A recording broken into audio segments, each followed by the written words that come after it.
Are we live? Can you guys hear me, see me, stuff like that? Just want to make sure, that everything's working and stuff. So, if you guys can, hear me, drop something in the chat or something. All right, cool. All right. All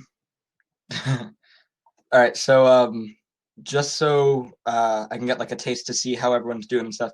On a scale of like 1 to 5, can you guys let me know how you feel about the LEQ and stuff? Scale 1 to 5.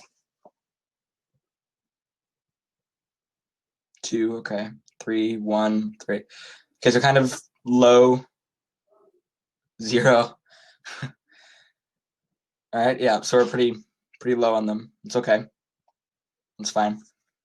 All right, so that's basically what we're going to be going over tonight. So how to write an LEQ, tips and tricks that are going to help you out, and then we're going to be writing a sample LEQ. We're not going to write one totally because that would take a while, especially with me going slowly. But we're going to be outlining one. So if you click on right under me, if you see a little thing that says slides and resources, you'll be able to get to the slides and the outline that we're going to be writing. So all right. So let's just jump right into it. All right. And then I'll also be, every so often I'll be answering your questions down here. So, all right. There we go. All right. So we're just going to start by talking about like the format of the LEQ. So it's part of the second half of the AP World test, which basically you don't get a set amount of time for this because when you get back from your 10-minute break after the short answer questions, basically you're given an hour 40 for both the DBQ and the LEQ. So it requires you to really have time management skills. And in order to actually write it, they recommend 40 minutes, but you could technically spend 50 minutes on your LEQ and 50 minutes on your DBQ, or vice versa. So really it's up to you, but they recommend 40 minutes out of that hour 40 for your LEQ. On the exam, you're going to be given 3 prompts. And so the first prompt you're going to be given is periods 1 or 2, then 3 or 4, then 5 or 6. You're only going to write one of them. You're not going to write all 3. You're going to choose 2, 3, or 4, and then you're going to write that one. It's 15% of your exam score, so it's the smallest part, and you get the prompt only. So there's no stimulus, there's no documents, there's no help besides the prompt. So that means that all evidence, everything that comes in your essay must come straight from your head. So that's probably what the hardest part of it is. All right. The way that it's scored is it's a 6-point rubric, and first you have your thesis and your contextualization, and I'll be going over all of these points individually. And then you have 2 points for evidence and 2 points for analysis. And the thing with the points on the LEQ that I feel like a lot of people struggle with is that you can only gain points. So once you earn a point, you can't lose it, which is why I always say, like, when in doubt, write it down. If you don't think a fact is right or a date is right or a person did something, just write it down. It can't hurt you. If it's wrong, it just won't help you towards any sort of, score, goal, or any sort of point. But it will, it can't hurt you. So you're not going to lose an evidence point because you got something wrong.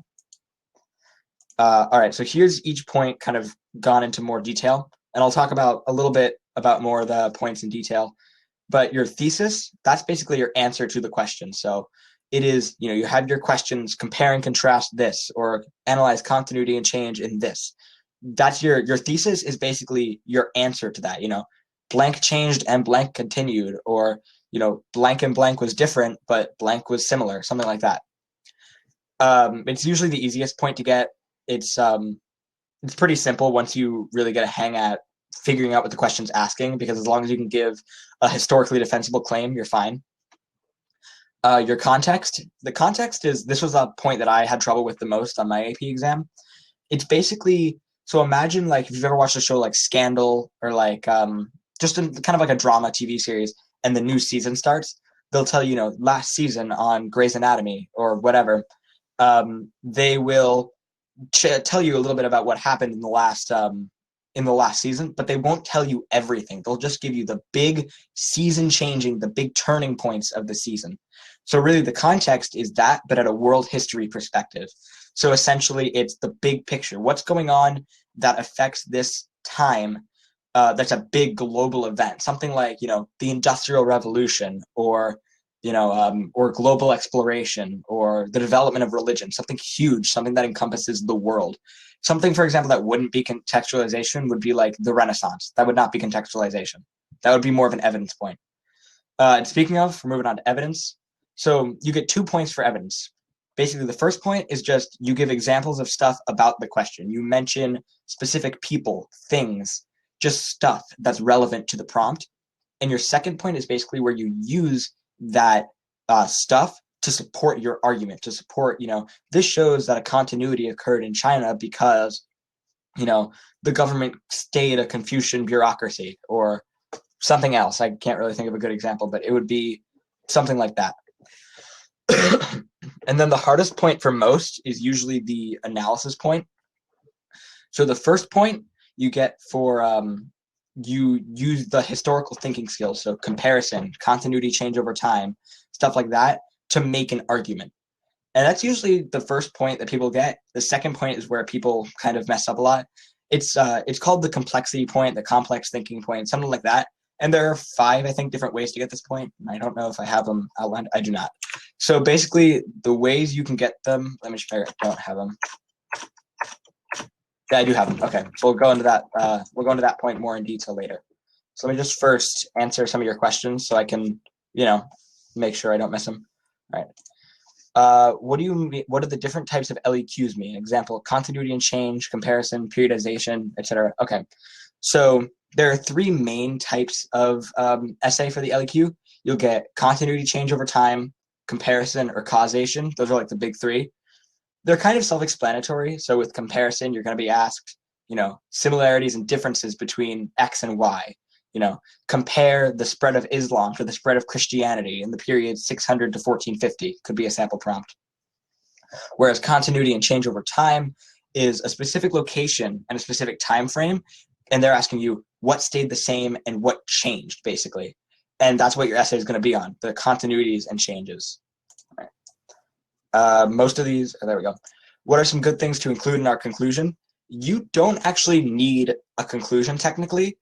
You could have maybe some context in there, maybe some little things, but your conclusion should really be a restatement of your thesis in new words, so that if you didn't get it earlier, you get it now. So essentially, it's you kind of covering yourself so that you don't miss a point. All right. A lot of these we're probably going to be answering throughout the stream. So yeah, I'll get there for those of you who asked a question. All right. So first, let's go over kind of reading the prompt. So of course, when you look at your prompt, you're going to read it. You're going to think about it for a second. And then you are going to basically just think first, what is it asking me to do? Is it a comparison essay? Is it a continuity change over time? Is it a causation? And that's really going to be what fuels the rest of your essay, because if you screw up with that, your essay will not be answering the prompt, and therefore you're probably going to lose a couple of points.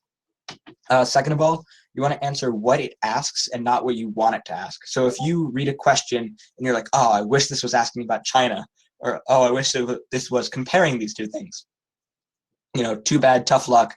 That's not what the question's asking, and so don't write your essay on that. Write it on the prompt itself. I know it might sound kind of dumb for me to say that, but I see a lot of people that have kind of twisted the prompt to make it their own, which you should answer it directly. Second of all, pay attention to locations, time periods, stuff like that really helps you identify what your essay is going to be about.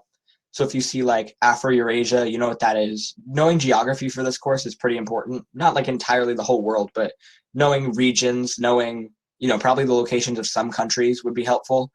And then time periods. Know the time period dates. So period 1, 2, 3, 4, 5, 6. I'd say by the exam, you should have those memorized.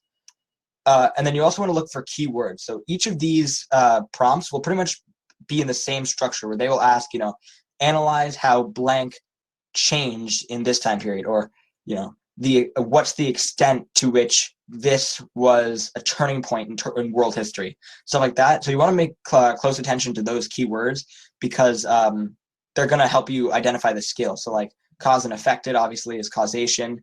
Different and similar is comparison. changed is continuity change over time. And then to what extent is really something where it's asking you how much did it change? How different was it? And so in your thesis, you have to say it was different a lot, a little bit, not much, to a moderate extent, something like that. All right. So yeah, directly answer the question. So when you get your prompt, give your answer in your thesis. So if it asks like to what extent, you want to say to what extent something happened. So those are called quantifiers. Basically, in your thesis, you're going to include something like, to a great extent, a moderate extent, a small extent. And that's really you answering the question. If you don't include that extent, you technically aren't answering the question. And you also want to be blunt.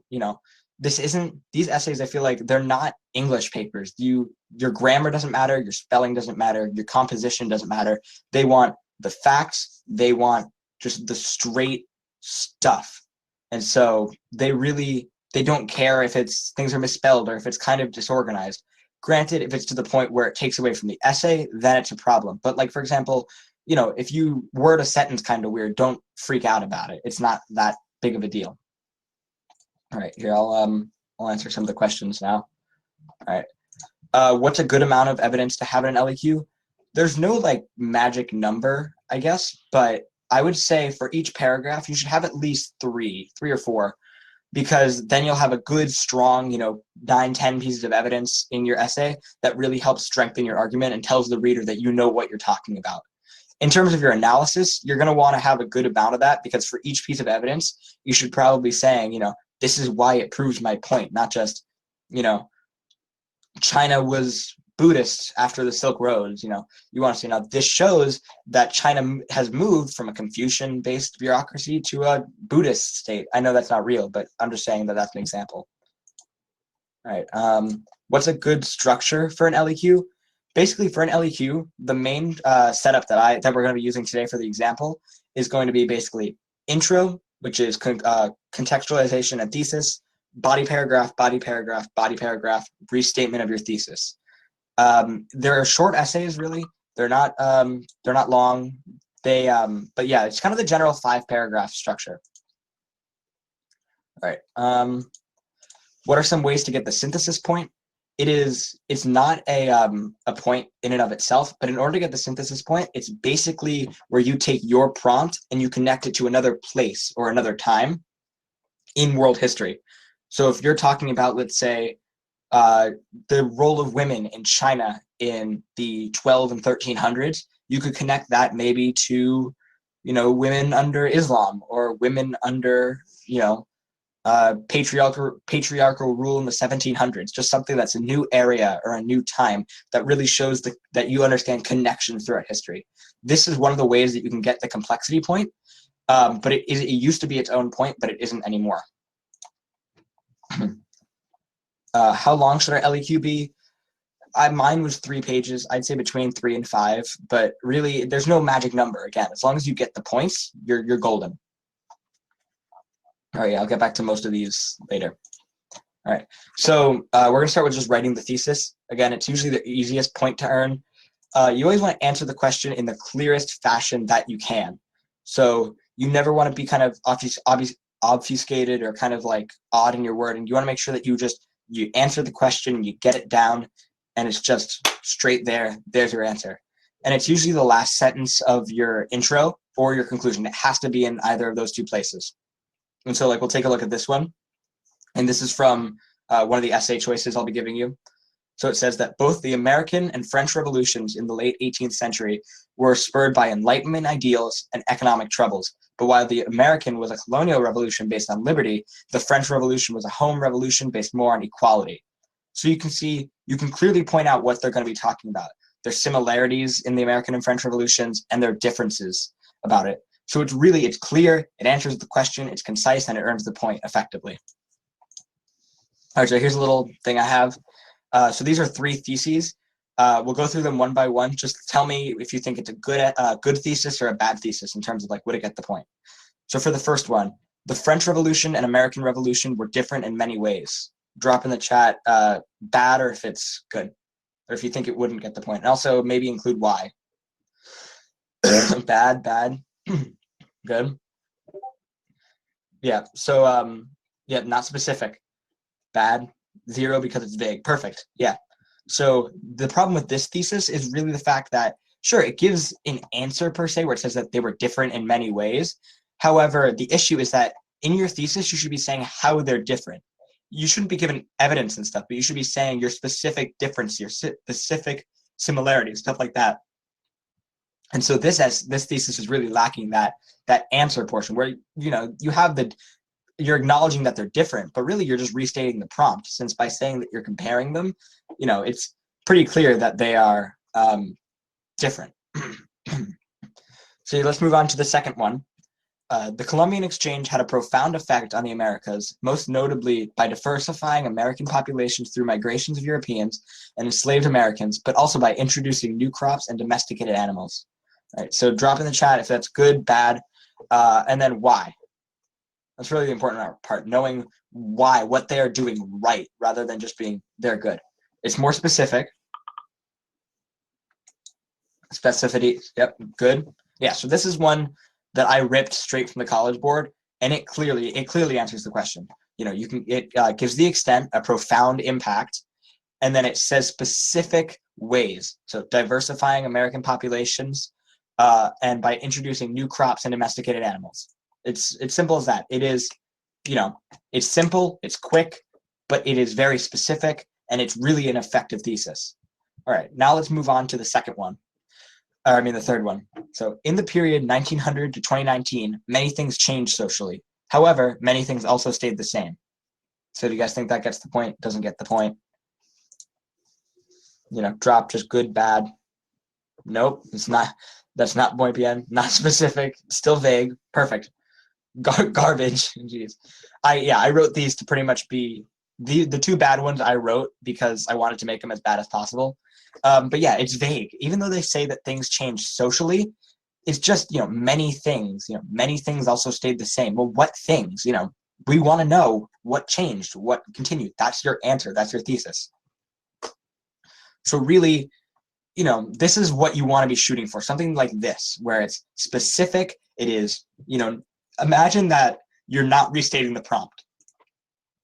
Restating the prompt, like saying, you know, blank and blank were different. That's not a thesis. That is just a waste of a sentence.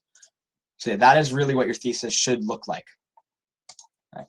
So this is, now we're going to be talking about the complexity point. So by the way, since I haven't seen you guys really talking, you guys are allowed to chat, you know, in the chat and stuff if you guys want to. So we're going to be talking about the complexity point. It's usually the hardest point for most people. And it's, and really, you can get it for one of 5 things, and you have to do this once in your essay, period. So, and I'll read them through and then go through what each one means. So you have multiple variables, 2 skills, synthesis, multiple perspectives, or alternate views of evidence. So multiple variables are basically looking at things from 2 different angles, you know, positive and negative effects, or, you know, or something like, I'm trying to think, like, you know, similarities and differences or stuff like that. So so then the second one, 2 skills, this is really the easiest one in general.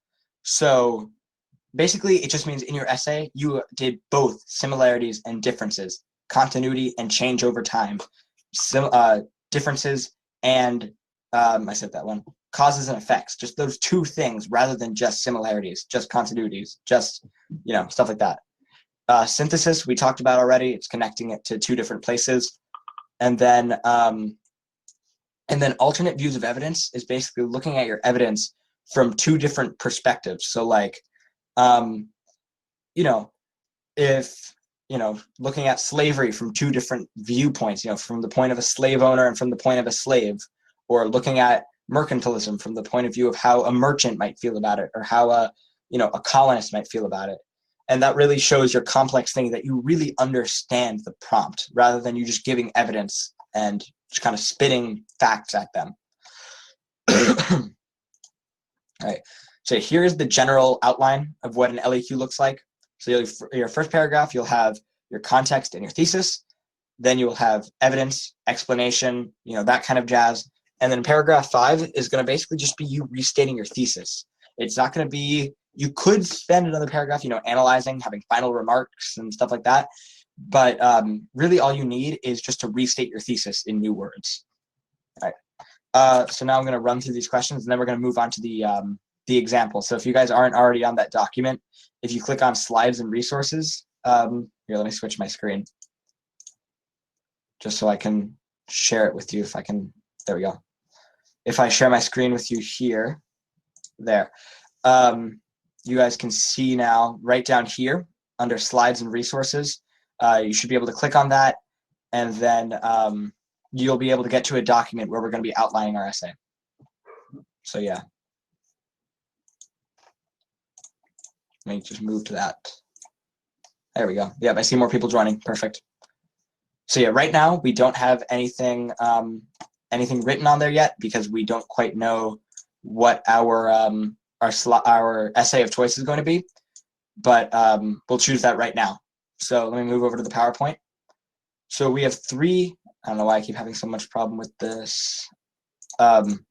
We have basically three essays for you guys to choose from. So before you kind of start looking at the document, just move over back to the PowerPoint. So I have three prompts for you guys to look at, and you guys can. I'll create a poll right after, so you guys can vote on which one you like better. So this first one is the 2016 comparison one. It says develop an argument in which you analyze the extent to which the causes of two of the following revolutions were similar, and then it gives you the American, French, and Haitian revolutions. So that one came straight from the 2016 AP World exam. And this one is a good one. The only reason I didn't just make this the default one was because I didn't know how many people had learned about revolutions in the past. So yeah, the next one comes from the AP Euro exam. However, I think it could still apply to AP World. So evaluate the extent to which European interaction with overseas colonies in the periods 1500 to 1650 differed from its interactions with its overseas colonies in the period 1815 to 1914. So that's the AP Euro one. That was from last year's AP exam. And then this last one that I just wrote, this was not an AP exam, so there's no kind of scoring guidelines, but I just figured, I might throw it in there.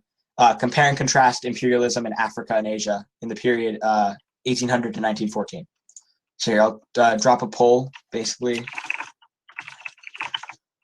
So just one will be the revolutions one, two will be the AP Euro one, and three will be the one that's on your screen. So just go down to polls and then drop your vote.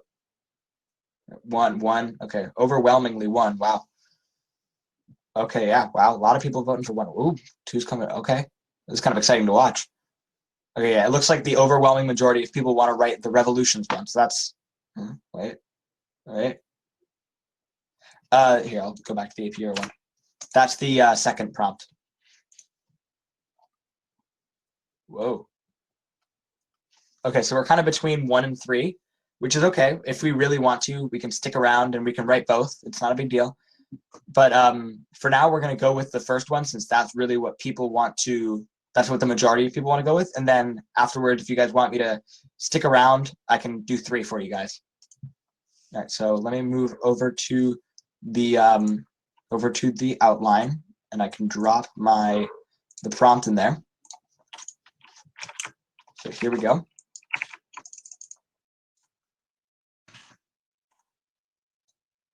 Here we go. Perfect. There is the prompt. Let me just make it a little smaller. There we go. There we go. So we have the prompt up there. So the first thing you want to do when you're writing one of these essays is basically just quickly draw out a chart or a table, and just it's going to be based off the skill of your essay. So tell me, what is this essay? Comparison, continuity change over time, or causation? Just drop it in the chat.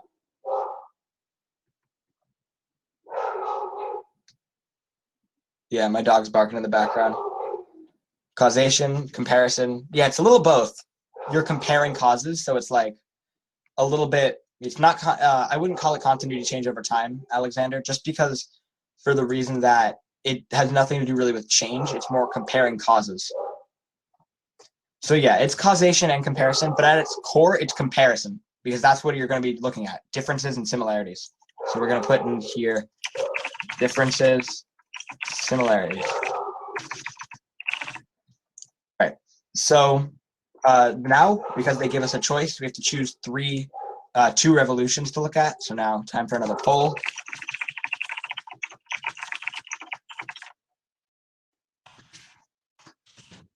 And Haitian. So now you guys can now drop a vote on what two. So I'll pick the top two. Yeah, I figured you guys would just do this. All right, so it looks like American and Haitian are the two that are. Oh, French is coming out. Yeah. All right, guys. Yeah, just drop a vote and then leave it be. Just because if you want to change it, then you can change it. But just drop one and then. All right. So it looks like we are between American and French. Yeah. Okay. So that's what we'll do. We will choose the American and the French Revolution. So let me highlight those. If I can highlight them. There we go. So we've chosen the French and the American Revolution. So that's good. We have our essay planned out now. We know what we want to do.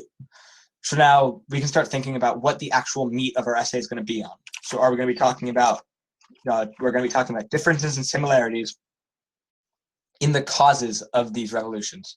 So so just take a minute to think, drop any similarities and differences that you can tell me about the causes of the American and French Revolution. Similarities. So just drop those, and then I'll pick one or two that are good, and then okay. So Enlightenment, that's a big one. They're both spurred by Enlightenment ideas. That one I'm just going to type in.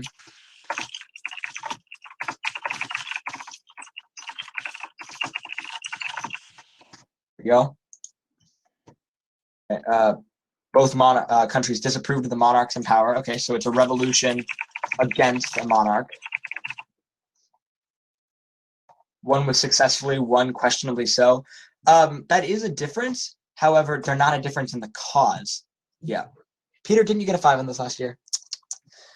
All right. Differences were the colonies were focused on gaining freedom, but the French wanted equality. Okay, that's a good difference. I actually really like that one. So there's a difference.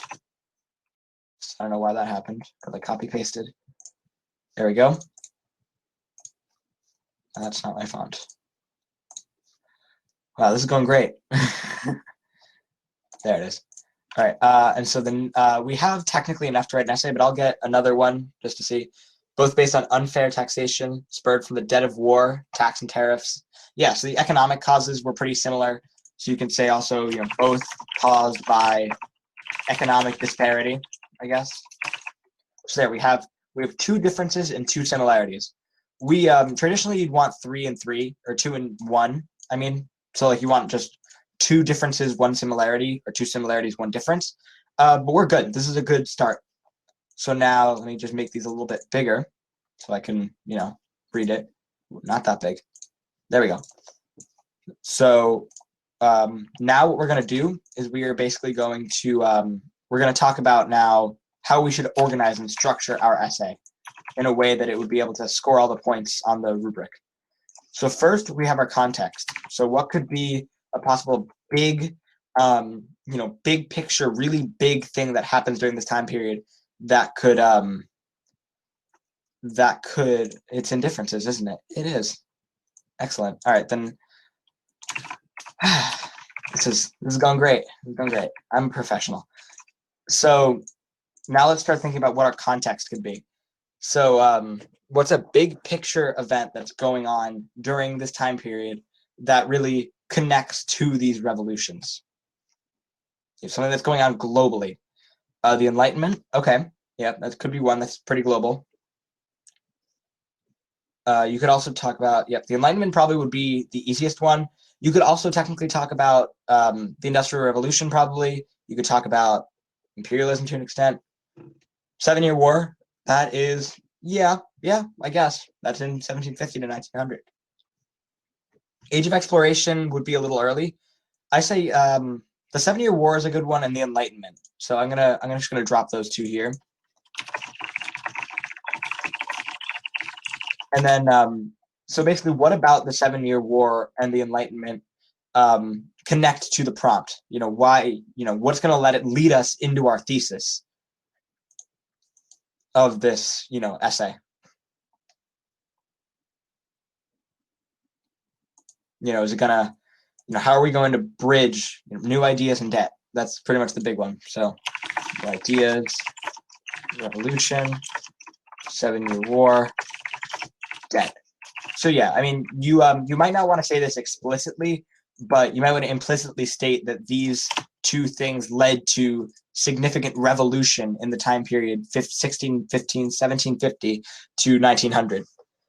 So now we're on our thesis. This is our answer to the question. So we have basically our answer up here pretty much already outlined together. And now we just have to put it together into a statement, into a 1 or 2 sentences that really is our big answer to this question. So you guys can drop one if you guys want. So I'll wait a minute just to see, what you guys are thinking in terms of how to phrase it and how to write a good essay. I mean, a good thesis.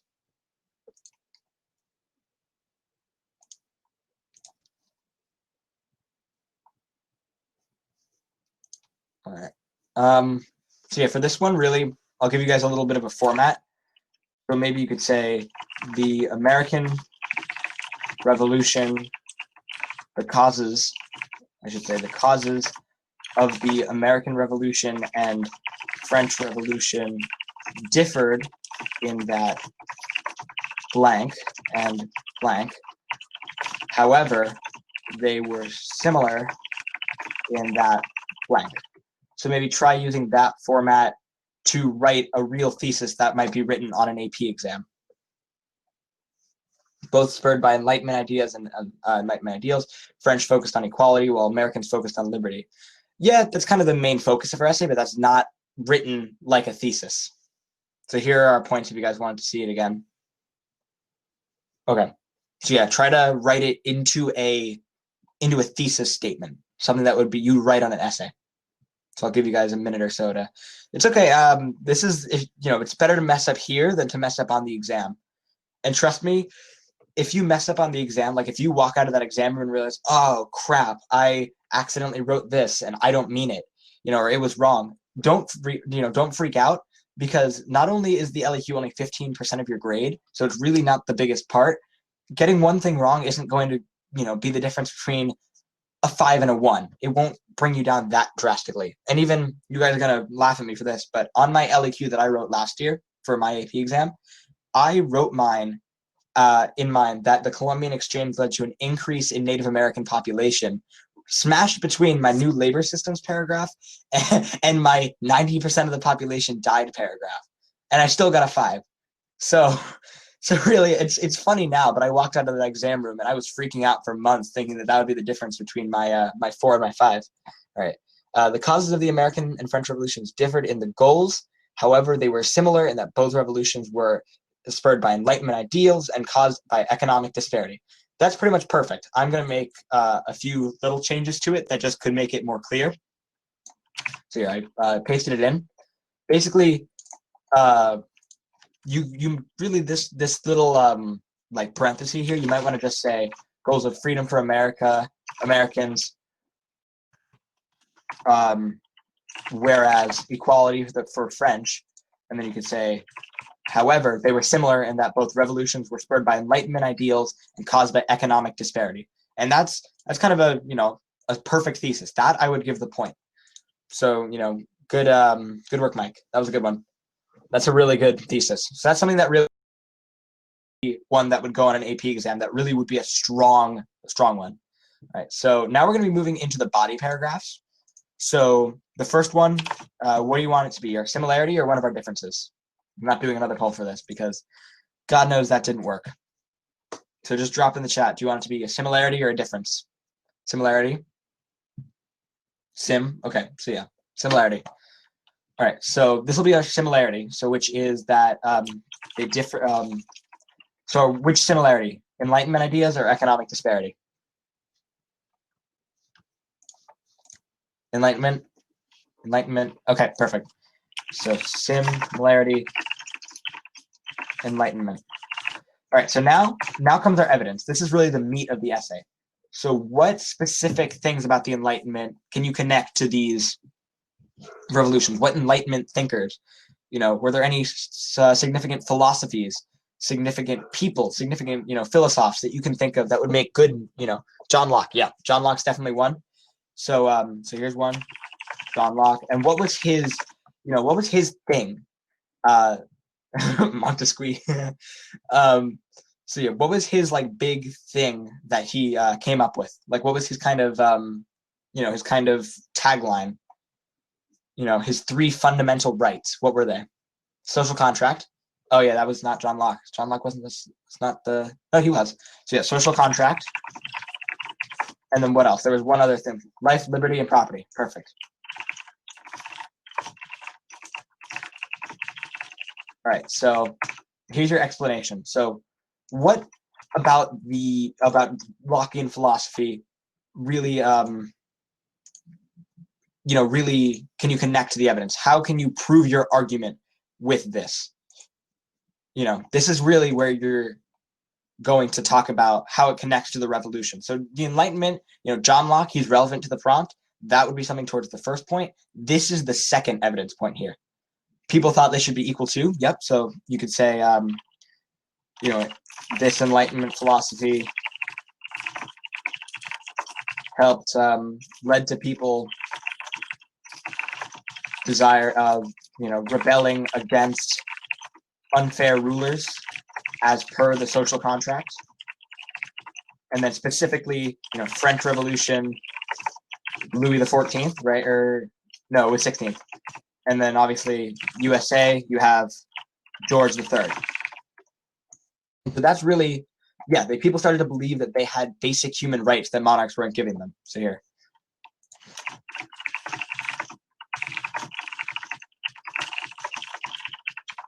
LLP is just life, liberty, and property.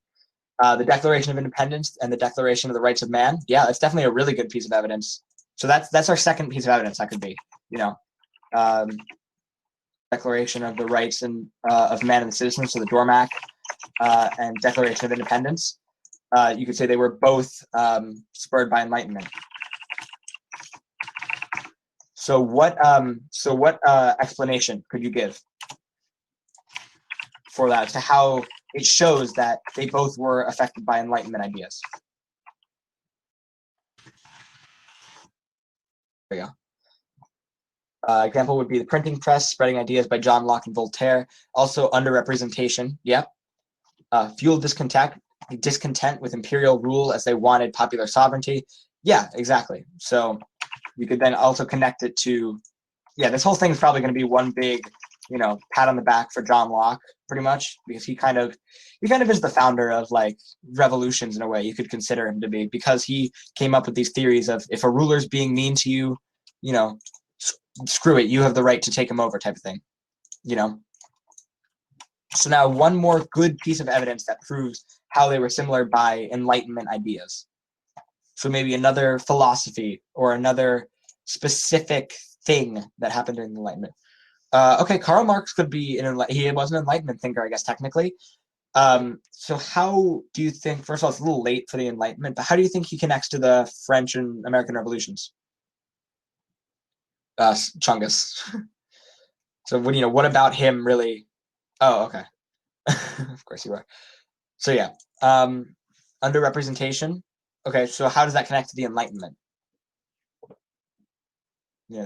Because your topic is the Enlightenment, what about underrepresentation really shows Enlightenment thinking in these, what are they called? Revolutions. Oh, I just forgot the word revolution. That's a little sad. The colonists were lacking representation in British Parliament. Okay, so that is, that's certainly a fact, but how does it connect to the Enlightenment? What about the Enlightenment spurred people to realize that we're underrepresented? Michael, you're right. The only trouble I would see with someone like Karl Marx is that he was born after the French and American revolutions. So really, while he did stress equality and giving representation, he doesn't fit into the American and French revolutions. Lacking voting rights. Okay, so you're giving all, you're all giving good evidence, but how does it connect to the Enlightenment? We're talking about the Enlightenment here. So you guys are giving causes, lacking representation, no taxation without representation. These are all good things. But these would probably be more relevant now, not now, later when we're talking about economic things rather than the Enlightenment. So how about we put a pin in the Enlightenment and move on to our second body, which can be our second similarity, which can be economic disparity. There we go. So what's our first piece of evidence for this? That did the sound go out? Can you guys hear me, or did the sound go out?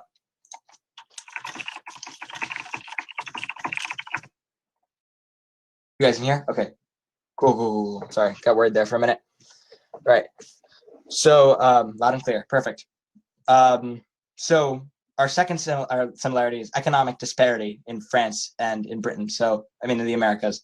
So what can you give a specific piece of evidence that shows both of them? You have to include something that shows how they were similar, not just that the Americas had taxation without representation. You know, how does that also similarly show up in the French Revolution? So what can be a piece of evidence that shows that both were caused by economic disparity in these countries? You know, a piece of evidence that you would say, oh yeah, that makes sense. It did happen in both places. You know, drop, something that the lowest class were the only ones who paid taxes. Okay, that's in France. Yep. So you can say something with taxes. Exactly. That's a good one. So they, both nations faced taxation disputes. There we go. So, specifically the third estate. Yep. So the third estate paying most taxes, least representation, right? I believe that's how it was, right?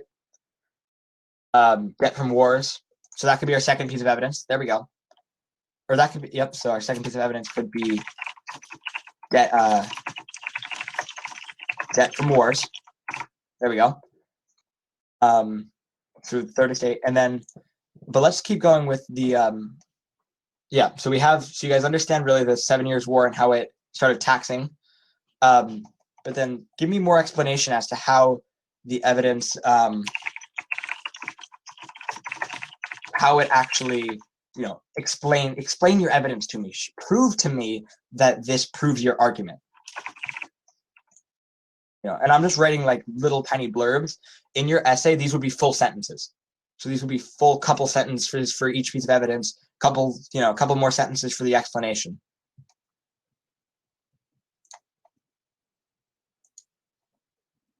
Right, so drop maybe a little explanation as to how this shows that they were both caused. Yep, unrest. They both caused unrest.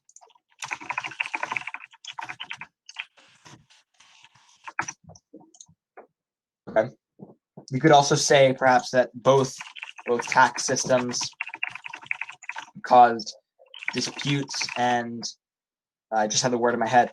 They both caused disputes and disagreement, let's say, leading to overthrow of the government. Unrest, yeah. Basically just unrest. And people were angry at their home country or their imperial metropole for taxing them unfairly. And this is what you're going to want to explain in your essay, that they both caused economic unrest and eventually dispute, disagreement, and eventually full on revolution. The French already had debts from war, and from helping out, they put them into higher debt. Exactly, yeah. So that could be our debt thing. So you could say debt from war. So you can give French from fighting in 7 Year War and American Revolution. And we can say that this caused higher taxes, leading to revolution, right? Rich didn't have to pay poor debts, but poor people did. There's something.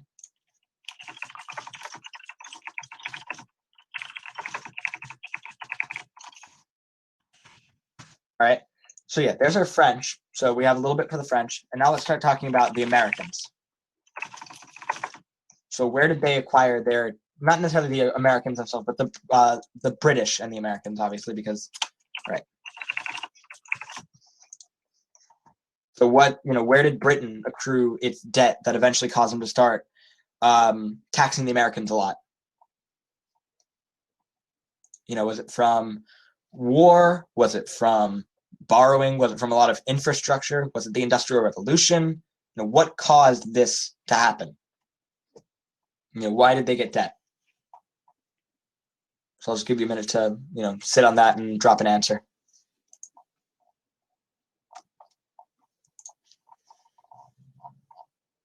Right. Just war against the French. Yep. So the 7-Year War. And many others against France. And so yeah, that's basically and government spending.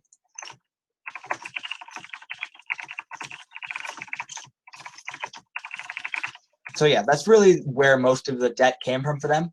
And so your explanation will be like the so you can say like the French Revolution, the British debts from war led to I guess led to economic unrest in colonies, leading to overthrow. So that's your your explanation will really be Najee, if you click right under my face, it says there's a big green button that says slides and resources. You'll be able to look at the slides and the outline. So yeah. So yeah, now we have our a good few pieces of evidence. Can you guys think of any other types of economic causes of the French and revolutions and American revolutions? Just drop it in the chat quickly. Yeah, I don't know if there's a delay or something like that. Yeah, Louis XVI spent on Versailles. The British bought too much tea. Okay. Well, then we might just want to change this from debt from. Oh, okay. It was economic disparity. Okay, so then you could say too heavy spending, and you could say for the French it was Versailles and other,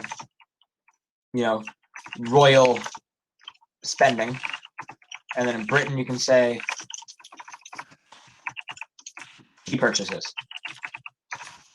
And then in your essay, you would have to basically talk about,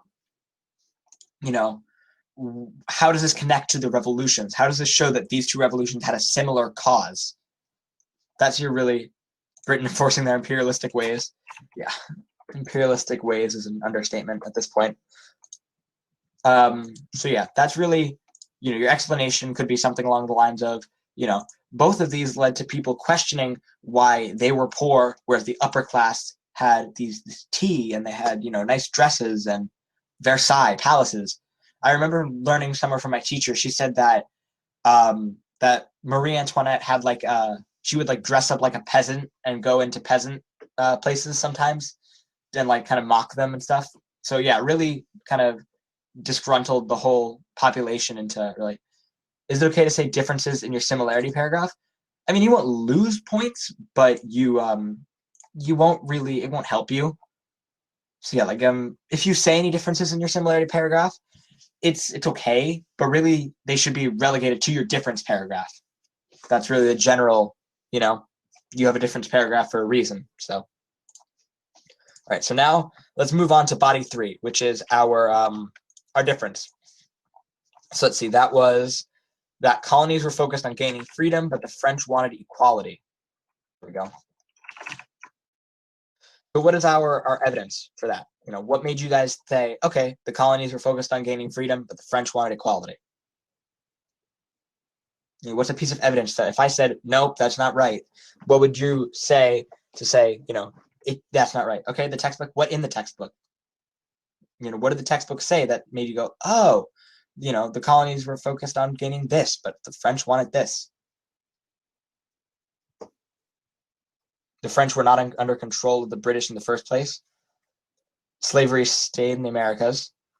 Okay, slavery, I don't know. I can't see how slavery, if you can maybe explain a little bit how slavery would come into this paragraph, because I believe at the time slavery existed in France as well. I could be wrong, because Britain tightened rule. Yeah, so you can say evidence, British tightened rule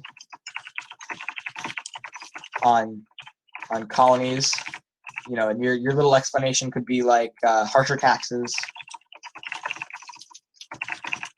It could be, more British involvement in the colonies. You could say a tightening of salutary neglect, which was basically where, yeah, so Stephanie, you're basically, if this is what you're saying for your evidence, that's kind of just restating what our point is. So yeah, like it wouldn't get, so yeah, the coercive acts, the tightening of salutary neglect, those really show how the British tightened rule on the colonies. So, here you can explain, I think we only have 10 minutes left if you guys want me to, if you guys want me to stay for longer than an hour, I can, but I'll kind of try to move quicker since I'm sure you guys have stuff to do. So yeah, basically, so what could be now, however, the French, what about the French? Why they wanted equality? What could be a piece of evidence that shows that they want equality? Yeah, I could go over the context. Here, the third estate, yeah. So you could definitely talk about economic inequality.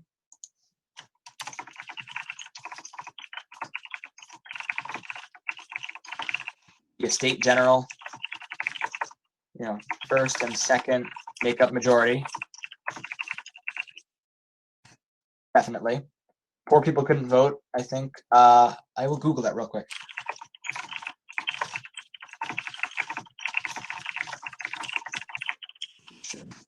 See. I'm not sure, but they had the same vote as, so the Declaration of the Rights of Man as Citizen, we mentioned those way back in the Enlightenment up here. We mentioned the Dormac. That's, speaking of, if you haven't seen that, that's just a way to abbreviate Declaration of Rights of Man and the Citizen, the Dormac. All right, we have American colonies were suffering on lower representation and mercantilist policies. Most people support the revolution. In France, middle or lower classes rebel against higher classes. Exactly. So that's kind of the whole point of the French Revolution, right? It's about poor people rising up against the rich and saying, we want equality. So really, the whole point.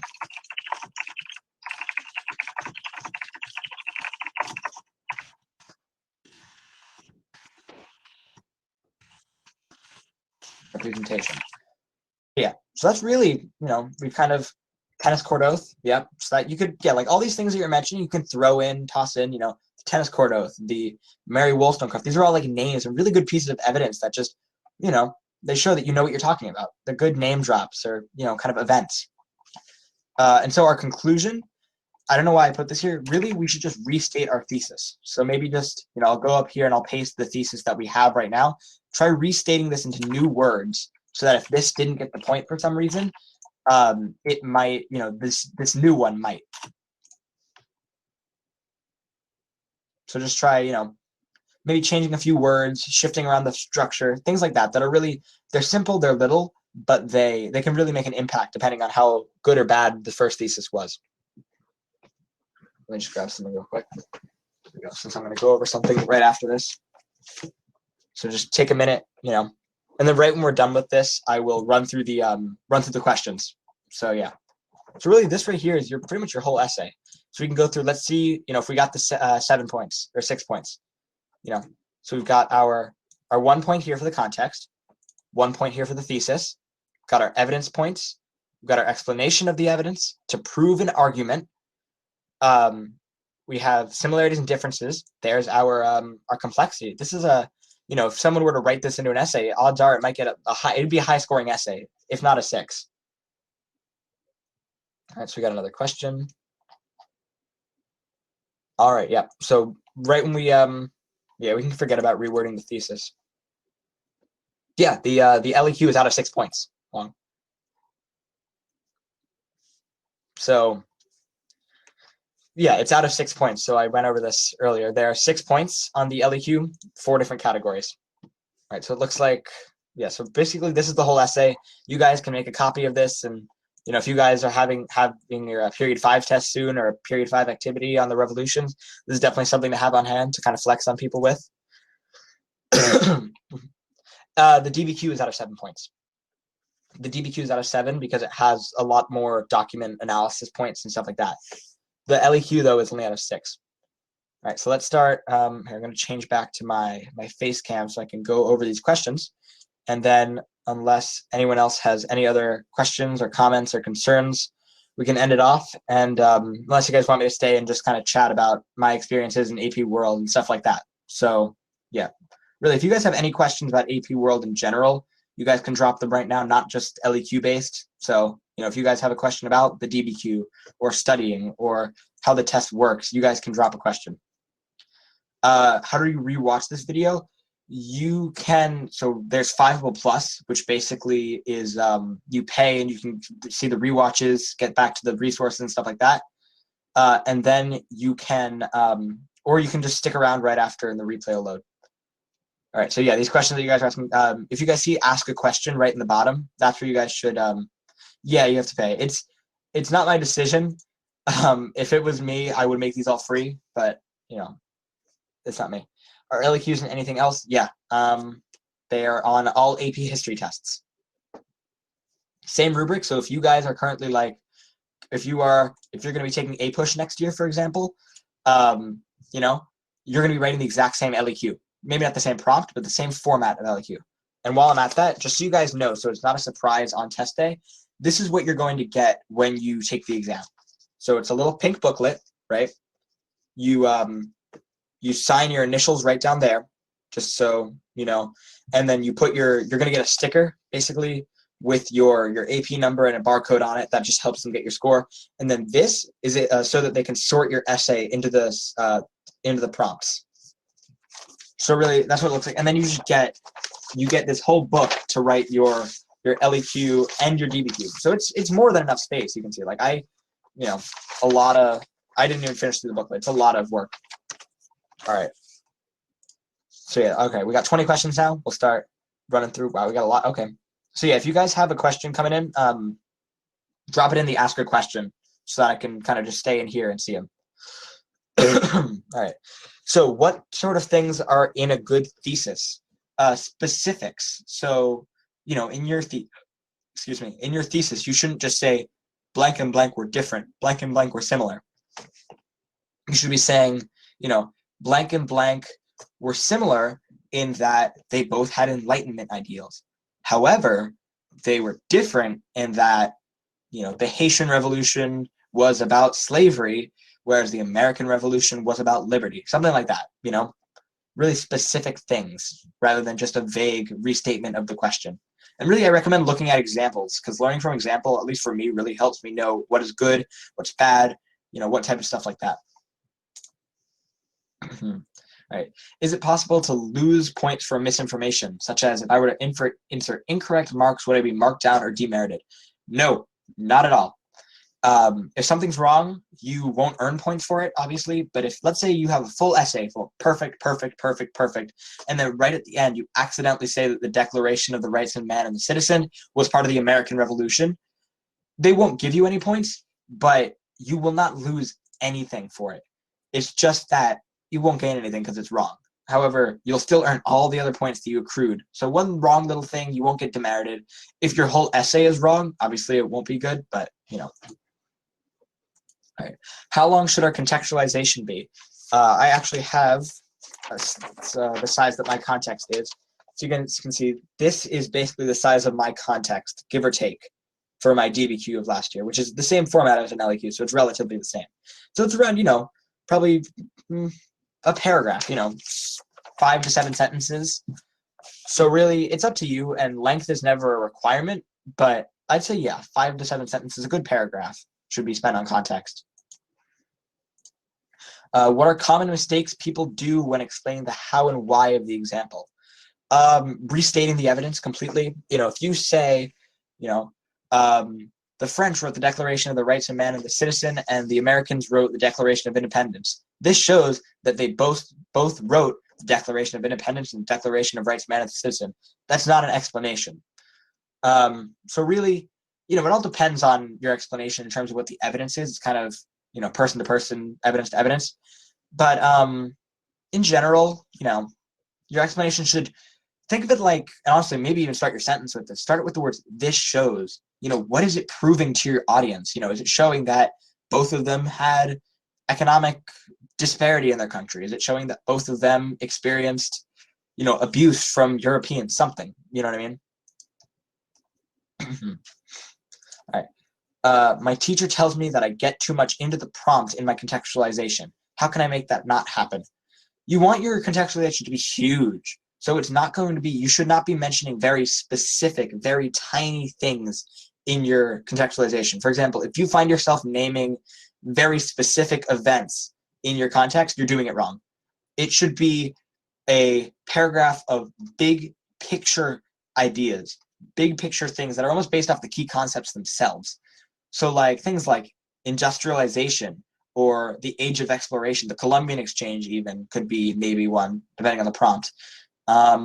The development of empires, the development of religions, things that happen around the world. If it's too specific, then it goes into the evidence point, which, you know, if you mention it, you'll get the point since it doesn't matter where it is. But really the contextualization is meant for it, you know, for big picture stuff. All right. How do I get better with the whole idea of contextualization? All right. Contextualization is a really difficult point, and it's definitely the one that I myself struggled on the most. It's basically, think about it this way, and I said it earlier, but if you guys weren't here and didn't hear me, you know, imagine that you watch a show on TV, right? And you want to, what was I saying? You're watching a show on TV and the new season starts, and they want to tell you what happened last season. They're not going to tell you every little thing that happened in every little episode. They're going to tell you, you know, blank killed blank. You know, so-and-so revealed that, you know, he was the murderer or something. I don't, you know, I'm just making stuff up. But really it's about that big picture idea with the context rather than something like, you know, the Renaissance or, you know, stuff like that. So, yeah. Also, I saw a couple people asking for more resources. This is a pack of resources that I put together a while back. It's basically a bunch of notes, a bunch of resources like that that you guys can use during the exam. So yeah, it's got, you know, I can go through it real quick. Let me just share my screen if I can find that button. It's right there. There we go. Share. Whoops. Whoop. Oh God. Share screen. Application window. There we go. You know, can you guys still hear me? Just because I clicked on the mic by mistake. So if you guys can't hear me, you know, let me know. All right. There it is. So here it is. So basically you have a README that you guys should read first. It just kind of overviews what's in there. You have 100 practice prompts. So these are all LEQs.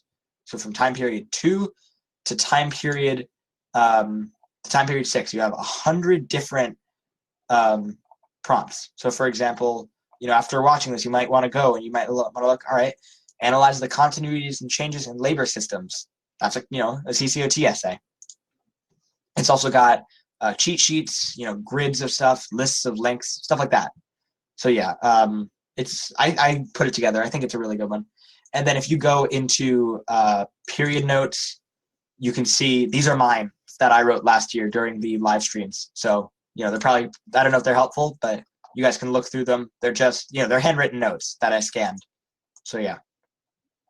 Yeah, outlining essays. I agree with that. If you don't want to sit down for 40 minutes and, you know, slam out an essay, that's okay. Don't think I have to sit down for 50, 40 minutes and, you know, go, you know, write an essay. No, if you sit down there and even just write down your thesis, write down your evidence, it's something, you know, one more thing. Hulu is better. So when should we start studying for the exam, and personally, how did you study? For me, I started studying around, I think, like March, April-ish. We finished the material around March, and then we had a mock AP in school on April 20th of last year, and that's really when I started picking up my pace. I studied mainly by watching videos, but really, like, I feel like people ask me how I studied a lot of these things, and I want to tell you guys, like, if I study via, you know, videos and that works for me, that doesn't mean it'll work for you. So, you know, if you work really well by sitting down and reading a textbook, you know, read your textbook. If you really love watching Crash Course and watching these live streams, which I really hope you do, and stuff like that, and if those really help you, watch them, you know, make sure you know all the information, but learn it through your own ways. Because if you hate textbooks and you sit down, open up your textbook and think, you know, oh my God, I am not going to be able to read this chapter. Don't read the chapter. Find a video going over it. Find an outline. Find, you know, there's so many resources out because this is a global program. And so study the way you studied. But the way I studied, if you guys really want to know, I do have a review book. No, selling it on Amazon. No. Here it is. I used Princeton Review. This one was from a couple of years ago that a friend gave to me. But like you can see, I went through it at places, if I can find where I did. It was the day before my period 3 test, and I went crazy in it. Here it is. Yeah. So this is what I did to my book. So you can see, I did highlighting and note-taking in it. And I realized this sucks for me. This sucks. For me, at least. So I turned to videos. I turned to stuff like that. And that's really what helped me. Yeah, AMSCO is better, honestly. I actually agree with that because AMSCO really goes over the material. I know some teachers that use it as their textbook, even. Whereas with Princeton Review, not only are the questions kind of the whole book is really beefy. So yeah, I'm not a corporate shill, but All right. How many pieces of evidence are necessary in body paragraphs to support the claim? There's no set number. I would say, a good amount, enough that you can be confident that you proved your point. If you have one small piece of evidence, it really isn't that strong of a paragraph. Still write it down. Write it down. It couldn't hurt you. But in terms of like getting the point, there's really no, there's no necessary magic number. Right. Also, if you guys see questions that you like, upvote them. You guys can see there's a little number next to them. Click upvote for it. That if you guys like a question, because that's really what's going to tell me, what question to answer and in what order. All right. Imperialistic countries and how they impacted others. Okay, so I'm going to pull up. No, I won't pull up the map. But basically, in this time period, you see imperialism start, and this is mainly because of the Industrial Revolution, where there are countries now that really want things like raw materials. So they are going to go. They're going to go to Africa, to China, to places like that, so that they can, so that they can get these raw materials. I don't know why I'm like tripping over my words.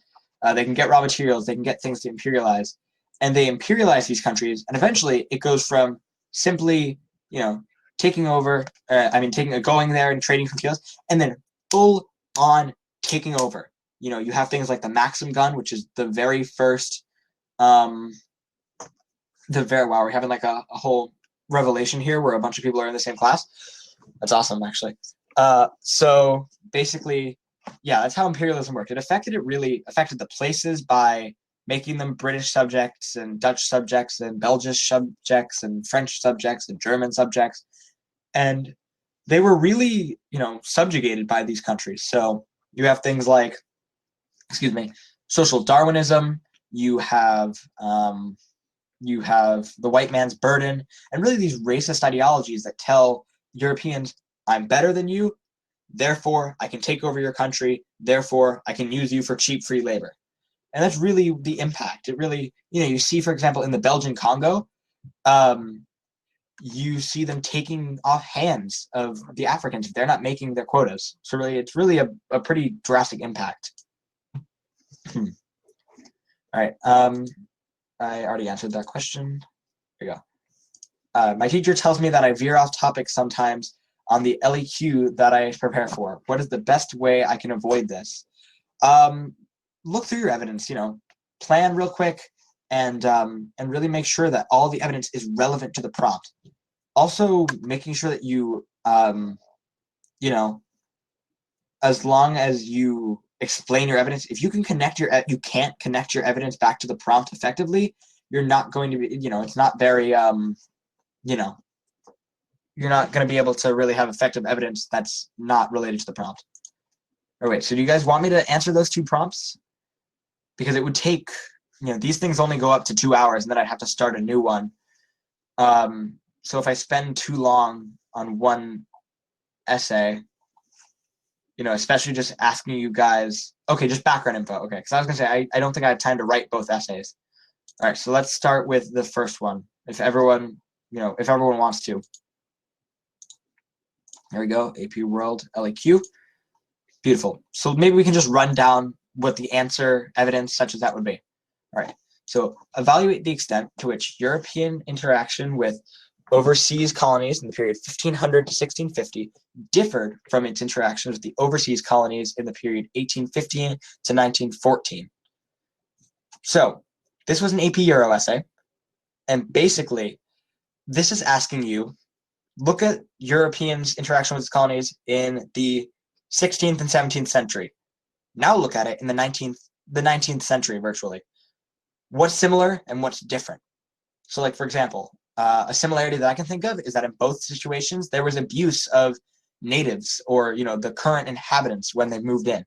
And you can give very specific evidence. You can give specific of the encomienda system, the hacienda system. You can talk about the Meta system even. You can talk about the new casta system that arises, and this is all for 1500 to 1650.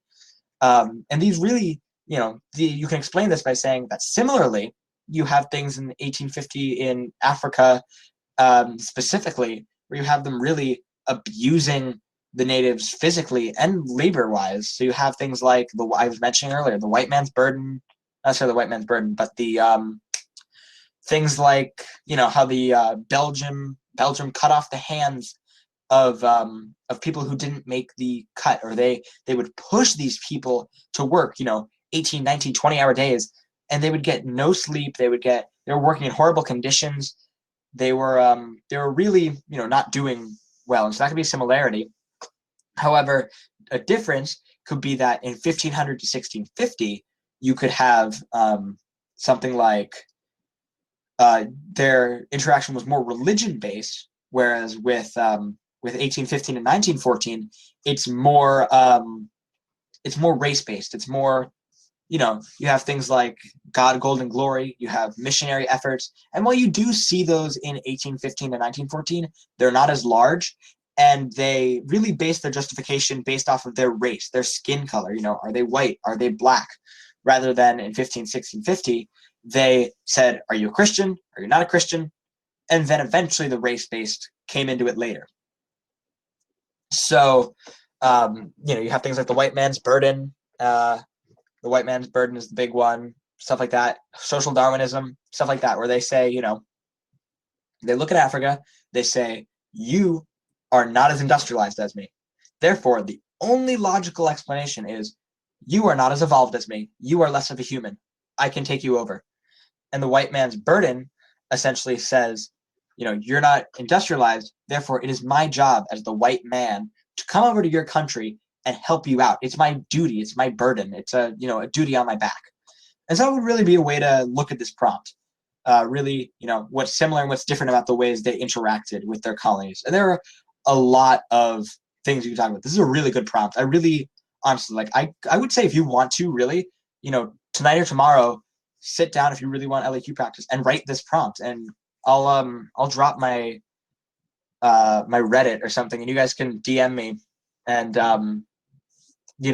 and you can send me your essay, and I'll be happy to take a look at it, go over it with you 1v1, stuff like that.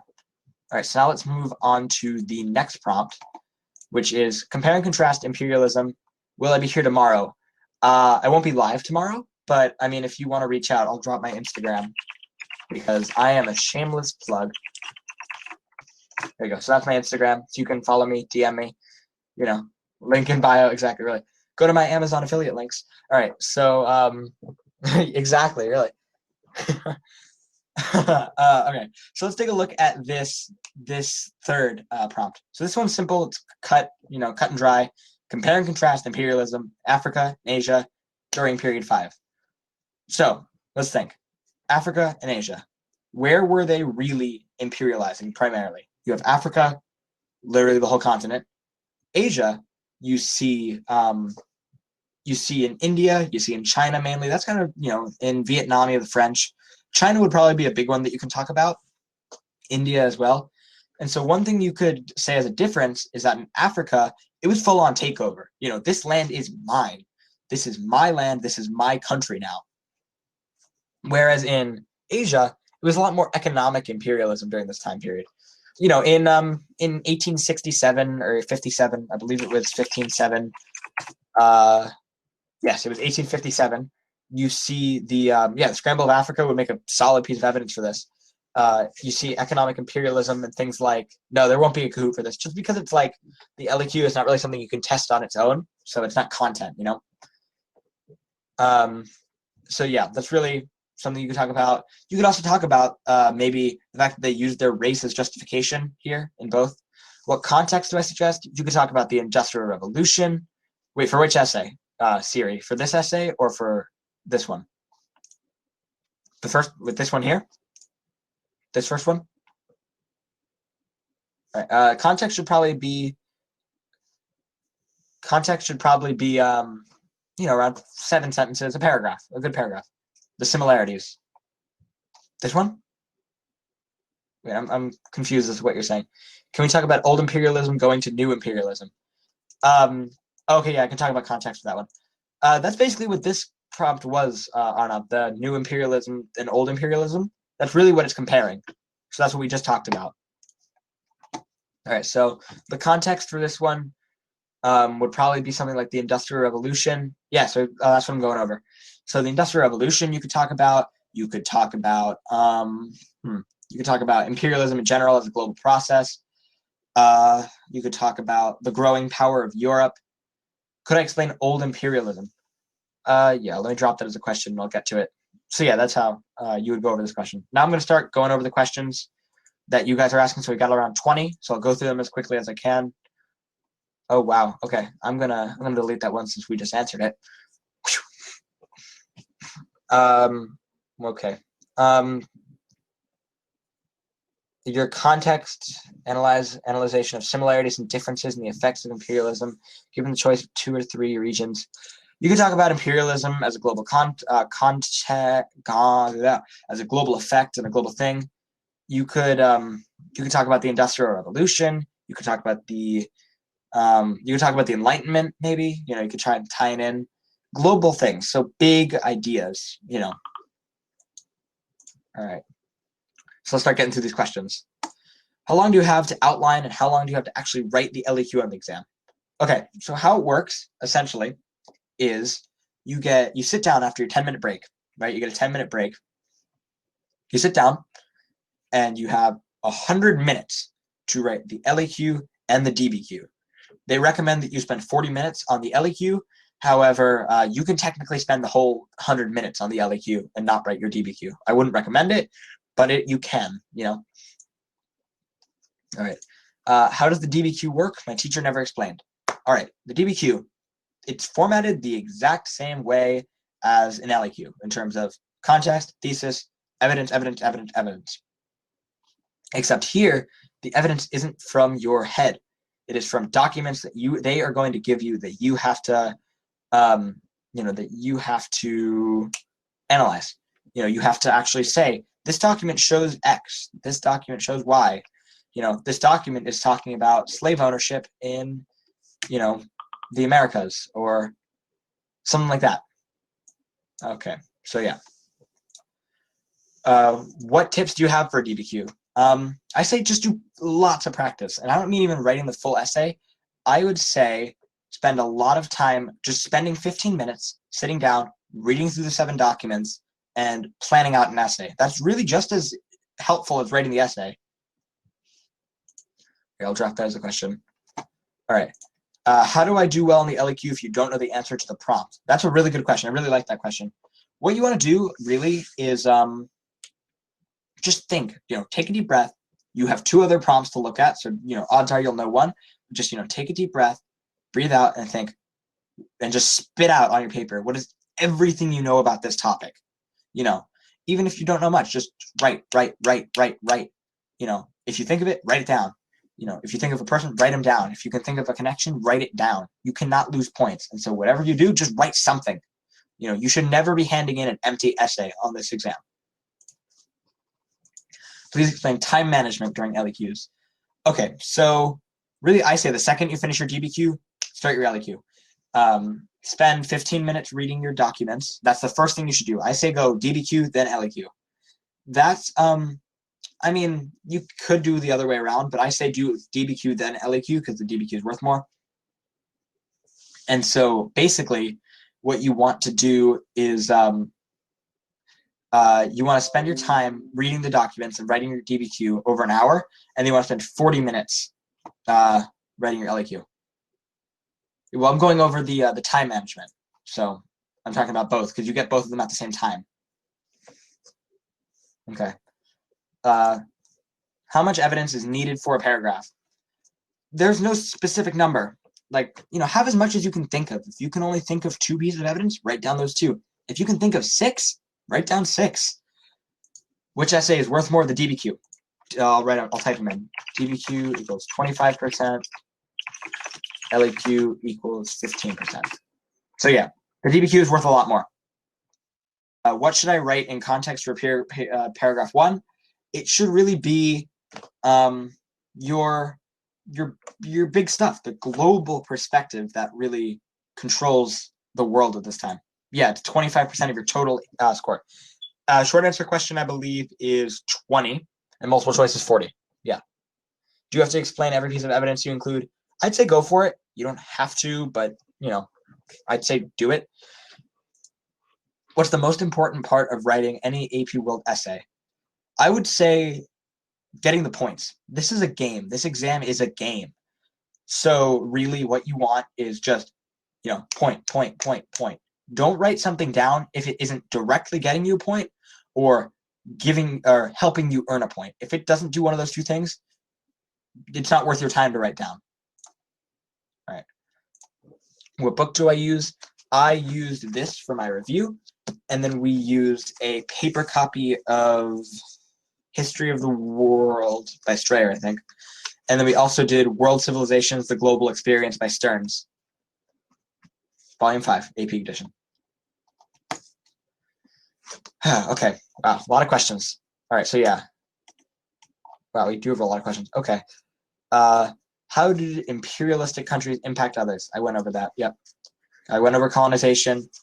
How much evidence and an elaboration is necessary because we only have 30 minutes. Oh, you guys only get 30 minutes in class to write one? Jesus, that's rough. I would say you should have just a couple per paragraph, enough to prove your point. Again, there's no specific point, but if you have enough that it shows, okay, he has that evidence skill, you'll get the point. What would be good contextualization for an LEQ about imperialism? You could say something like the Industrial Revolution, the Enlightenment, like migrations, revolutions. You really talk about anything as long as you can connect it and it's global. Excuse me. How does the LEQ and the strategies used differ from a DBQ and an SAQ? The thing is, the LEQ is all from your brain. So you read the prompt and you just have to know the answer or know something about it in order to write a successful essay. Whereas with this DBQ and the short answer question, you usually have somewhat of a crutch. You might not have the entire essay laid out for you, but you'll have maybe a stimulus, maybe a couple documents to look at. So you'll have really, you'll have something to kind of lean on if you really don't get it. Do you need to write the LEQ first and then the DBQ or vice versa? No, there's no specific order you have to write them in. You can write LEQ DBQ or DBQ LEQ. Or hell, you could start the DBQ, stop doing it midway through, go to the LEQ, start writing that. I don't do that, but you very well could. You won't lose anything for it. Excuse me. There we go. What exactly is a complexity point? I don't really understand what they are. And during a DBQ, isn't context in the intro technically outside information, or does the outside info point have to be separate? Outside info has to be separate. You can't double dip with your points. So essentially, the complexity point is where you prove that you are a historian. It's where you start thinking not just as someone who knows a bunch of facts, but as someone who can analyze this history, who can say, but they were similar in this, but at the same time, they had this in common, or they had this in similarity. Or you could say, while a slave owner might see it like this, a slave might see it like this, corroboration of evidence, something like that. Would the way to write an LEQ differ from the way to write a DBQ? In essence, no. It's the same essay. It's just with the DBQ, you get evidence given to you, whereas with the LEQ, it's all from your brain. It's the same format, same type of thesis, same types of questions. Let me drop that as a question. There we go. All right. What if you just hit a blank, like you have no idea? What should you do? Is there a way to still get some points? Yes. If you read a prompt and you've read all 3 prompts and it's the one you know most about and you just think, crap, I'm screwed. I don't know anything about this prompt. first thing you should do is just, close your eyes, take a deep breath, and realize, okay, you've been studying all year. You clearly know something about this. So just think about what you know. Try to scrap together a similarity, a difference, a cause, an effect, just something. And then if you have one, write it down. The second you think of a person, write them down. Any sort of evidence that you can think of, write it down because you can't lose points. How specific does your evidence have to be? And how do you avoid restating instead of explaining? Any tips and tricks? So your evidence has to be pretty specific, specific things that have to do with the time period and the prompt itself. Things like documents, people, events, development, stuff like that are relevant to just the prompt itself, not just big global things. And how do you avoid restating instead of explaining? Use phrases like "this shows" that they force you to explain. They force you to say, this shows that, X and Y both had this, or this shows that X and Y both experienced blank, All right. How do you build in a complex understanding in both the DBQ and the LEQ? Really the easiest way to get the complex point, I would say the easiest way is just to have a continuity and change, or a similarity and a difference. To have both of those, you kind of get it like that. And it's kind of standard. You should have that. But really, just write something down. Synthesis is a way to get complexity. So technically, yes, but, not necessarily. All right, that seems like most of the questions that I'm able to answer right now, or that I haven't already answered. So you guys have any more questions, comments, concerns for me? Just drop them in there. I'll be able to see them. I'll stick around for another minute or two. Or else, if you guys don't have anything, I'll probably call it quits. Oh, there we go. We got a question. Where are you? There you go. How do you get the analysis point? Okay, let me go back to the slideshow. These are the 5 ways to get it. So, multiple variables are things like, it's something like, positive and negative effects, or, stuff like that. Like just multiple ways to look at something. The 2 skills, this is the easiest way to get it. To do both a similarity and a difference. To do both continuity and change. To do both cause and effect. That's really a really easy way to get complexity. Synthesis, we talked about, it is connecting it to another time or place. Multiple perspectives and alternate views of evidence, that's really just looking at it through another lens, through looking at it, looking at evidence from an economic point of view, a political point of view, a moral point of view, all these types of ways to look at evidence. So that's really the complexity point in a nutshell. You get better at it as you practice. Again, practice. That's really the big bit. Wait a minute. This is a big deal. Papa John's gave her the wrong wings. Okay, this is what the new stream's on. So everyone needs to focus our game on getting her the right wings. They gave her barbecue. She ordered buffalo. This is a big deal. Red alert. All right. All right. Where are these? What do you write in your conclusion? You don't need a conclusion. You should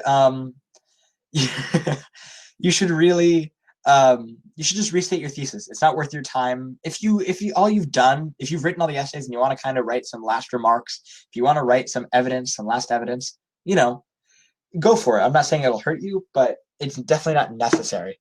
You might want to be a funny guy like I was and end my my LEQ with best wishes, John Green, of course, so like, you could be stupid about it, you really just restate your thesis in new words. That's really the main thing. You mentioned a folder for AP World. Can I post it? I can post it. Let me grab the link. Get shareable link. There we go.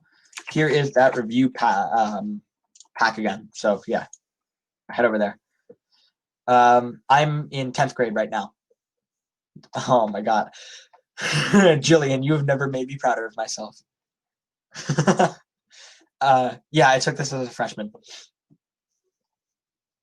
All right. Yeah, it looks like all those questions. Nice. I got a 5 on the exam.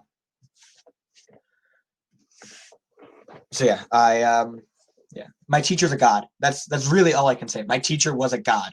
And if there's anyone in here who has my teacher for AP World, consider yourself lucky. She is a god. All right, I see a question coming in. Do you know any techniques to write faster? Your wrist. Just have a loose wrist. No. Really, you're going to be using a pen, so maybe a ballpoint pen, stuff like that. So really, as long as you can write at a moderate pace, you should be fine. If you write really slowly, maybe work on just writing quick sentences. But really, your writing speed won't have a significant way to, do that. Who's Sass? Can someone explain this to me? Can you choose your pen? Yeah, you just bring a pen. All right, we have 30 minutes left, so if it comes to it, we will add another thing. How did I study? Study in your own way. I feel like I'm repeating myself at this point, but you really want to figure out, how do you learn? Do you learn through live streams? Do you learn through books? Do you learn through videos? Through, whatever. Learn in that way. Make it so that you can understand the material in your way. What are my life goals? College. All right. Yeah, any other questions, even about just AP World in general or anything? Any comments, concerns? Can I do Instagram live streams? I would do them if I got enough people to actually watch them and ask questions and stuff. Yeah. How do you stay focused on the exam? Tell yourself there is nothing else that you could be doing in this moment. Sit there, focus on your test. No, if you just look up and stare at the wall, you're gonna be even more bored. You have the test there to entertain you. You got your nice documents open. You got your things. What to do the night before? Don't study. Don't cram. Don't cram. Just don't cram. That's my big piece of advice, honestly. Really, when the night before, I will tell you my whole thing the night before. So I had AP World that day, and my teacher's like, guys, don't cram, get a good night's sleep, get a good breakfast, that type of teacher thing. And then I literally went home, laid it down in bed, and took a 4-hour-long nap. That's what I did. I woke up, I quickly skimmed through my textbook, and went to bed at like 10:30. That's really it. What APs have I taken? I have taken totally AP World. I'm right now in AP Chemistry, AP Macro, and AP Seminar. The easiest AP class depends on the person. For me, it's Macro. For some person, it might be Psych. AP Human Geo is definitely an easier one, though. AP Human Geo, AP Psych, AP Economics, those are usually the easy ones. I'm in Macro. But Macro is usually an easier one. I would love to take Micro, though. Yeah. Psych versus Human Geo. Vocab test versus vocab test. I just realized the Psych teacher at Physical might be watching this. If she's not. Okay, good. Okay. Any other questions about even about AP or just about, just anything? I'm up to chat, Where did you get through all the material? When? We finished the material around April, mid-April. And then we had our mock AP on April 20th of last year. So around a month before the exam. And she had kids that she had in the past come in and talk to us. It was a fun time. Good day. Ew, mocks. Mocks are good. Take at least one mock. It said NJ. Yeah, I'm in New Jersey. You're getting all the ladies. All right. Hope he blocks you. All right. In October, Jesus. Are birds real? No, birds are not real. I don't know why this is even a question. Birds are not real. How do you take notes in AP World? I took them as an outline style. You might want to take them in a Cornell note style, other types. It's really do what works for you. If outlines work for you, write them in outlines. You're forced to take these notes in a bad way. Talk to your teacher. How different are other AP tests to AP World? Pretty different. I mean, they're all obviously focused on different content. They all focus, but the format in terms of AP World compared to AP Histories, it's exactly the same, just different content. In terms of other tests, it is 3 hours and 15 minutes long. It's a beefy test. You're going to walk out of that exam room and you're going to, first of all, you're going to have a lot of exhilaration because you just finished, but you're going to be tired, man. Just a warning. Can I answer the questions? Most of the questions in here I have already answered, or someone else has answered. So yeah. Oh, I just saw when I haven't. There you go. How would you source your evidence for your LEQ since you're not given documents like DBQs? You won't source it. There's no sourcing on the LEQ. It's all from your head, and so there's no sourcing. There's no source except for you. You know what, Danielle, you're here because you're my friend, okay? Exactly.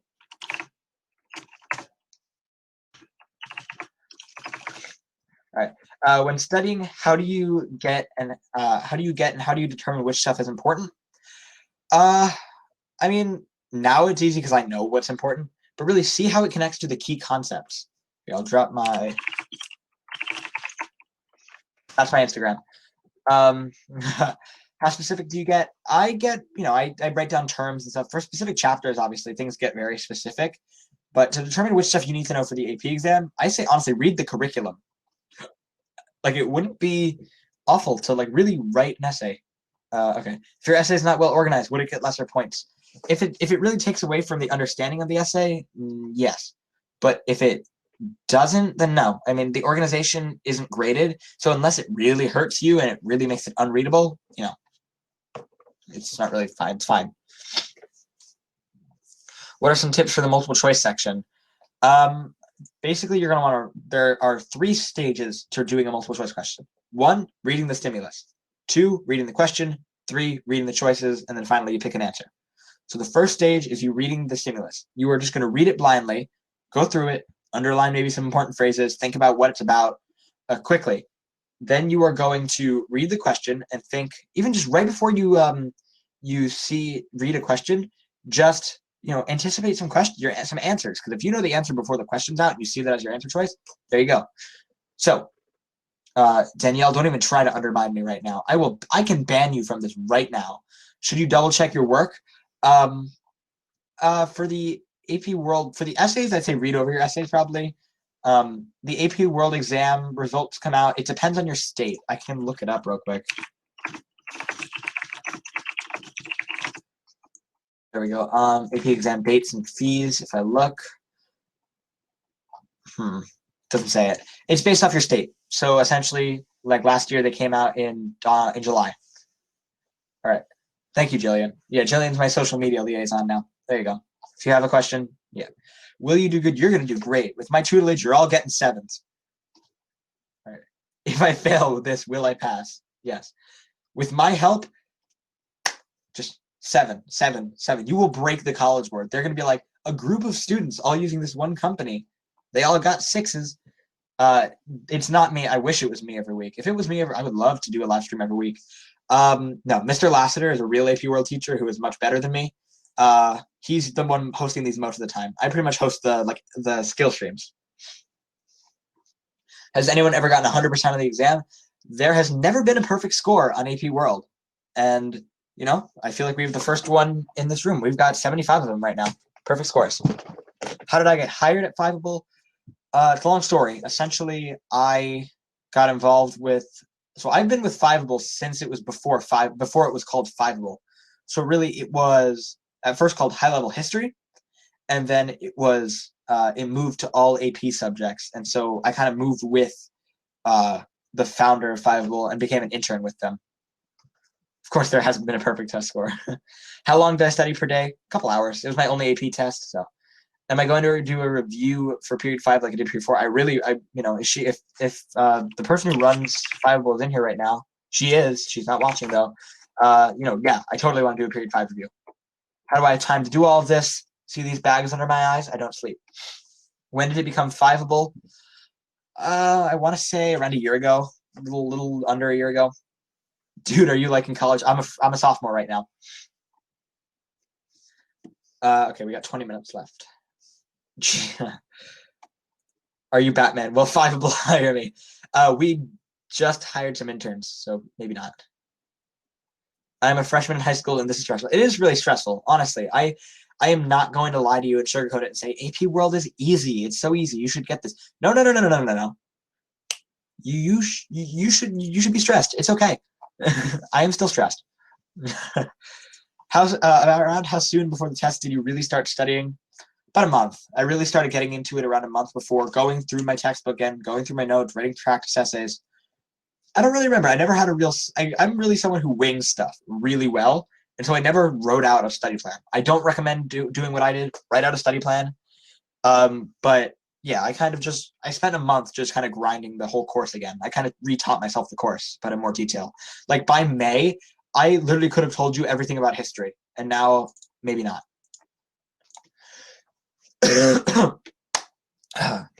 All right, any other questions? We got 20 more minutes, so I'll hang around, and then at 9, I guess I'll, hang it up. If not, yeah, it looks like we're kind of done for the night. So yeah, I will, if you guys, I'll drop my Instagram one more time because, shameless plug. And then it's only 8:40. It's early. Oh, we got another question. Perfect. Oh, I already answered that one. What should you use to study before the AP exam? Whatever works for you, honestly. Like, if you work well from websites, books, use books, notes, use notes, mock tests, take 1,800 mock tests. Take 3 a day for all I care. If that's what helps you, take 3 mock tests a day. You will burn out, but, go for it. All right, looks like we're kind of coming down here. Where do you find mock tests? I will send you one right now. There we go. Here is a practice test from the College Board. That is, by the way, for any teachers watching or anyone who thinks that is like pirated from the College Board, that can be found online. So it's secure. It's not one that only teachers can have access to because, wish me luck. Yeah, you're going to do great. Oh, also, oh no. Danielle, what are you doing to me? I'm scared. I'm scared, man. Dylan is a god at computer science. What? I am not a god. I'm not sure if you've had a good experience, but get a 5 good site. I like it for content specifically. If don't use it for the skills because it's outdated. But the content, yeah, it's solid. Good summaries. Am I going to take AP Computer Science? I'm taking Principles next year. My school doesn't offer A, but I'm taking Principles. All right, yeah. So it looks like we're kind of winning down on this stream. So I'm going to end the broadcast. And then if you guys have any more questions for me, send me a PM or a DM on Instagram. I would drop my Discord, but I'll drop it. Who cares? You guys are gonna. Nah, I won't. You guys can find me on the AP student server though. All right, yeah. So DM me on Instagram. I'll drop my Reddit if you guys really want to stalk me. There's my Reddit account. I'll drop my Snapchat even. Add me on Snapchat. There you go. There's all my social media. So yeah, add me. Drop your Discord. I'm not dropping my Discord, man. All right. So yeah, I'm gonna end the broadcast. Everyone have a good night. Good luck. Contact me if you have any questions. I will talk to you later.